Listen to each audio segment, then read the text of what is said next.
सबसे पहले सामने तेजा जी का मंदिर है। मैं तेजा जी महाराज को प्रणाम करती हूँ, सांगलिया पीठ को प्रणाम करती हूँ। यहाँ माता जी का मंदिर है, उनको प्रणाम करती हूँ।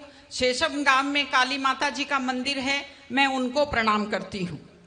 आज जो रुणीचा के धनी हैं बाबा रामदेव जी, उनकी भी जयंती है, मैं उनको प्रणाम करती हूँ। और एक विशेष प्रणाम मैं करना चाहती हूँ। मैं आपको याद दिलाना चाहती हूँ कि आज से सैकड़ों साल पहले जोधपुर में एक घटना हुई थी। खेजड़ी के पेड़ों को कटने से बचाने के लिए जम्बो जी की वंशज, जम्बो जी की अनुयायी माता अमृता देवी विश्नोई ने 363 लोगों के साथ बलिदान दिया था। आज उनका बलिदान दिवस है। मैं हाथ जोड़कर आप सबकी तरफ से माता अमृता देवी विश्नोई को भी प्रणाम करती हूँ। यहाँ बड़ी संख्या में माता बहनें उपस्थित हैं। मैं आप सबकी विशेष उपस्थिति के लिए आप सबका आभार व्यक्त करती हूँ। जब मैं यहाँ आई बहुत दूर, कल भी यहाँ व्यवस्थाएं देखी थी, तो मैंने देखा कि बहुत बड़ा एक रैला, एक हुजूम यहाँ आ रहा है और मुझे थोड़ी चिंता हुई कि कैसे व्यवस्था होगी, कैसे गाड़ी खड़ी करेंगे, कैसे बैठने की व्यवस्था होगी। लेकिन मैं वाकई दिल से आभार करती हूँ, दिल से आभार प्रकट करती हूँ कि वॉलंटियर्स को मैंने देखा। जैसे सीमा पर फौजी तैनात होते हैं, किसी बात से मतलब नहीं, केवल अपनी ड्यूटी से मतलब, उस तरह फौजी की तरह सारे वॉलंटियर लगे हुए थे। मैं आप सबका इन पूरे लोगों की तरफ से आप सबको शाबाशी देती हूँ। और पूरा यकीन है अब कि जब ये विशाल मंदिर तैयार होगा और इससे भी बड़ा प्रोग्राम होगा तो निश्चय ही उसकी बड़ी शानदार व्यवस्थाएं इन सब वॉलंटियर्स के कारण हो सकेंगी। और मैं प्रणाम करती हूँ हमारे बुजुर्गों को। आज हमने देखा कि कैसे हीरे और कैसे हीरो हमारे बीच मौजूद थे। मैं प्रणाम करती हूँ अपने बुजुर्गों को, जिन्होंने हमें मेहनत करने के संस्कार दिए, जिन्होंने निरंतर जूझने के संस्कार दिए, जिसके कारण कारगिल का युद्ध भी हमारे बच्चे जीतते हैं और ओलंपिक में पदक भी हमारे बच्चे जीतते हैं। वैसे आज बहुत सी तारीफें हुई हैं और यहाँ माताएं उपस्थित हैं, युवा उपस्थित हैं। जो 35-38 साल तक के बच्चे हैं वो मेरे बेटों जैसे हैं। तो सबकी माताओं की तरफ से मैं बहुत संक्षेप में छोटी सी बात आपसे अपील करना चाहती हूँ।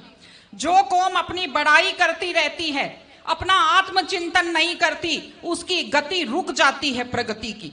पहले भी बात कही गई, लेकिन मैं 3 चीजों की तरफ आपका ध्यान दिलाना चाहती हूँ। हमारी युवा पीढ़ी बड़ी आकर्षित हो रही है। एक नशे की आदत, एक अपराधों की तरफ आकर्षण और एक लापरवाह तेज ड्राइविंग के प्रति आकर्षण। नशे का तो ये हालत है, मैं देखती हूँ इसको बुराई नहीं समझते, लोगों ने इसको फैशन समझना शुरू किया है। फेसबुक पर बड़े शान से डालते हैं, भाइयों फलाने भाई के 2 दुकानें निकल गई हैं। तो क्या ये प्रसाद बांटने की बात है?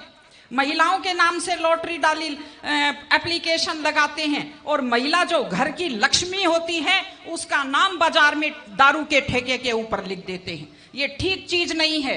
नशा घर को बर्बाद करता है, प्रतिष्ठा को बर्बाद करता है और महिलाएं तो बहुत दुखी हैं इस चीज से।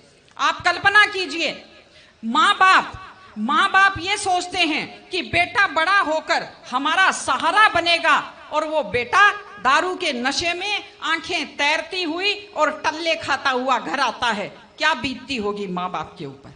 सारे अपराध नशे के कारण होते हैं, सारे एक्सीडेंट नशे के कारण होते हैं। इसलिए इस चीज से दूर रहने की जरूरत है। और मैं आपको साफ साफ कहती हूं, याद रखिए मेरी बात, आपका युवा का सबसे बड़ा दुश्मन वो है जो आदमी पहली बार आपको ये कहता है पी लो बियर दारू नहीं होती, पी लो, बड़े आदमी भी सारे दारू पीते हैं। वो आपका सबसे बड़ा दुश्मन है। चाय की आदत भी छूटनी मुश्किल हो जाती है। दूसरी चीज अपराध।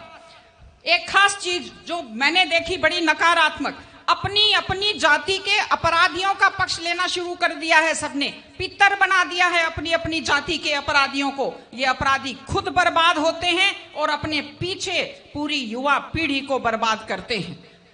मैं आपको एक उदाहरण देती हूं। एक ऐसे शख्स, एक ऐसे खिलाड़ी दिल्ली के जिन्हें आज मेडल जीते हुए लोगों की गिनती में होना चाहिए था पहलवानी में, अपराध के कारण आज दिल्ली में जेल की सलाखों के पीछे बैठे हैं। ये हमारे लिए दुख की और शर्म की बात है। और तीसरी चीज, तेज ड्राइविंग। 1 लाख युवक, बाकी बड़े उम्र के लोग अलग हैं, 1 लाख युवक जान गंवाते हैं हर साल लापरवाह ड्राइविंग के कारण। आप सोचिए, 25 साल लगते हैं एक बच्चे को पालकर बड़ा करने में, और 25 सेकंड में लापरवाह ड्राइविंग के कारण वो लाश में बदल जाता है। क्या बीतती होगी उस मां के ऊपर जो अपने जाते हुए बेटे की पीठ देखती है और आते हुए बेटे का मुंह नहीं देख पाती।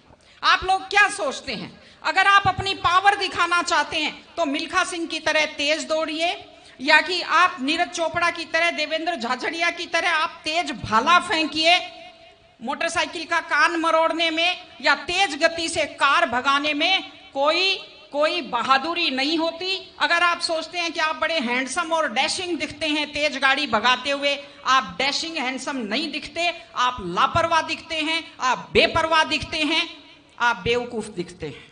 इसलिए कम से कम सड़क पर जब भी गाड़ी चलाएं, आप ध्यान से गाड़ी चलाइए। आपकी जिंदगी आपके माता पिता की भी है।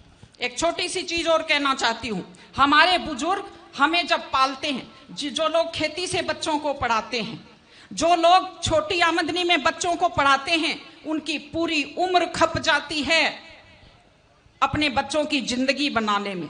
और उसके बाद दुख का विषय है, बड़ा पीड़ादायक सीन मैं कई जगह देखती हूं कि एक माँ बाप मेहनत करते हुए हाथों में आइटन पड़ जाते हैं, एड़ियां फट जाती हैं, कपड़े मैले फट जाते हैं, और उसके बाद जब बेटे को पढ़ा लिखा कर तैयार करते हैं, उसके बाद पढ़ी लिखी बड़े घर की थोड़ी बेटी आ जाती है तो माँ बाप की तरफ ध्यान नहीं देते। आज हमारे 60-70% घरों में हालत यह है कि बुजुर्गों को रोटी तो मिल रही है लेकिन इज्जत से रोटी नहीं मिल रही।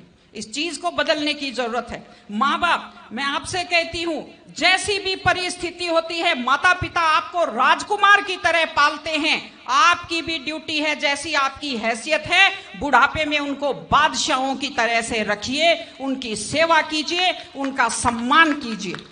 अभी जब बात आई है तो मैं आपको बताती हूं, देखिए ये ओंकार जी खड़े हैं, कोरोना फैला, कोरोना से अपनी माता जी को बचा नहीं पाए, लेकिन उस काल में जब इतना खतरनाक माहौल था, इन्होंने अपने माताजी की इतने प्यार से सेवा की, इतने सम्मान से सेवा की कि पूरा जो कोविड हॉस्पिटल है वो आज भी इनकी सेवा का उदाहरण देता है। इस तरह से माता पिता की सेवा कीजिए, वो अपनी जिंदगी आपके लिए कुर्बान कर देते हैं। और माताएं बहनें बैठी हैं, एक छोटी सी लास्ट बात जो मैं कह रही हूं, बेटियों को समझदार बनाइए, बेटियों को बेटा मत बनाइए, क्योंकि बेटे तो लापरवाह होते हैं। बेटियों को समझदार बेटी बनाइए, जब वो घर से बाहर जाती है तो उसको समझाइए कि वो साथ अपने घर की इज्जत लेकर के जाती है।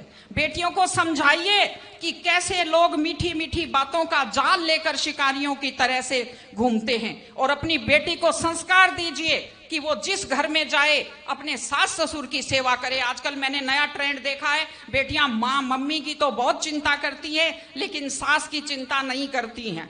ये गलत चीज है। औरत घर की धुरी होती है। अगर वृद्ध लोगों की चिंता नहीं करेंगे तो हमारे वृद्ध लोगों को सुरक्षा कैसे मिलेगी, उन्हें सम्मान कैसे मिलेगा, इनकी जिंदगी खुश कैसे होगी। इसलिए कोई भी कौम तभी आगे बढ़ती है जब वो संस्कारवान हो, जब वो मेहनती हो, जब वो शिक्षा पर ध्यान दे। हमने ये सब किया है, मैं आपको बधाई देती हूँ, लेकिन आगे इन सामाजिक चीजों की हम लोग ध्यान रखें।